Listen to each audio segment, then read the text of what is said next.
Les deux équipes sont équivalentes, c'est toujours le talent qui fait la différence. Donné forfait depuis le début de la semaine, Pedro Miguel Paoletta a bel et bien joué cette demi-finale de Coupe de France.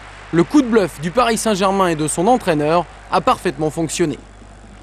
C'est quand même un joueur qui va faire la Coupe du Monde, il ne va pas se blesser, donc on l'a rassuré dans ce domaine-là. Et puis surtout, je veux dire, il a fait les soins qu'il fallait et surtout, je vous dis, le staff médical a beaucoup travaillé. À tel point que le capitaine parisien était dans tous les bons coups hier soir. 23e minute, servi par Edouard Cissé, Paoletta frappe en force sur le côté fermé. Landreau, d'une main ferme, détourne la tentative du Portugais sur son poteau. En milieu de seconde période, l'Aigle des Açores, c'est son surnom, trouve Pancrate dans la profondeur. L'ancien attaquant Monceau efface le portier nantais et ouvre le score. Il y a des monstres dans leur équipe comme Dorasso, Roten et le même Paoletta. C'est ça qui fait la différence parce qu'ils ont le niveau international et peut-être que nous on n'a que le niveau national. Les Nantais vont pourtant trouver les ressources pour égaliser dans la foulée. Darocha sur coup franc cherche la tête de Seto à la lutte avec Yepes. L'Argentin prend le dessus sur son ami colombien.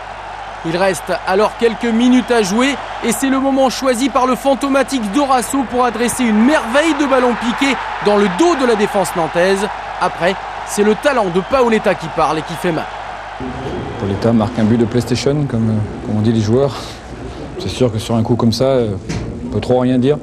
C'est peut-être avant, effectivement, sur les situations qu'on a eues, nous, pour marquer avant le premier but parisien, qu'on peut peut-être avoir des regrets. Un mot sur la finale, PSG-Marseille, c'est...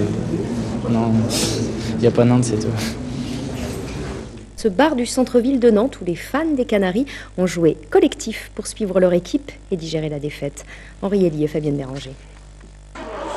Bien installés devant les 3 écrans de ce bar nantais, les supporters des Canaries ne manquent pas une miette des actions de leur équipe. Et sont d'ailleurs plutôt sereins à l'issue de la mi-temps 0-0 entre le FC Sénat et le PSG. Comme on dit en Italie, il suffit de gagner, même dans notre... Un but pour Nantes, bien entendu. Bien évidemment. Et les pronostics vont déjà à bon train. Nantes au tir au but. Nantes au tir au but. Oui. Avec Landreau, tout est possible. Nantes gagnant. Combien? Je sais pas, 1 ou 2, 0. Moi je vois bien 1-0 pour Nantes. 2-0 pour le PSG. Normal, c'est la seule fan côté parisien. Le premier but du PSG à la 68e minute lui donne même raison. Heureusement, une poignée de minutes plus tard, l'espoir change de camp.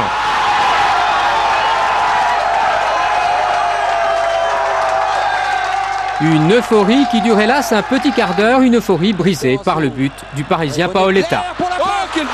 Le but de Paris est beau, rien à dire. Je préfère perdre comme ça que sur un fait de jeu, un penalty volé. Ils ont bien bataillé et je pense qu'ils auraient mérité quand même une autre issue. Ah, il nous manquait un buteur. On n'a pas eu de buteur, on n'a pas marqué de but. Voilà. On a marqué un but et c'est bien déjà. Un très très bon Paoletta. Il nous aura tué la dernière seconde, la dernière minute. Bien déçu. Après, bon bah voilà. Nantes ou Paris méritait de gagner. Bon, c'est Paris, super but de Paoletta et rien à dire quoi. Vu la saison, ça aurait été bien pour Nantes une finale, ça aurait gagné la fin de saison. Voilà. Une amertume d'autant plus grande alors que les Nantais viennent de gagner leurs 3 derniers matchs, dont un en Coupe de France.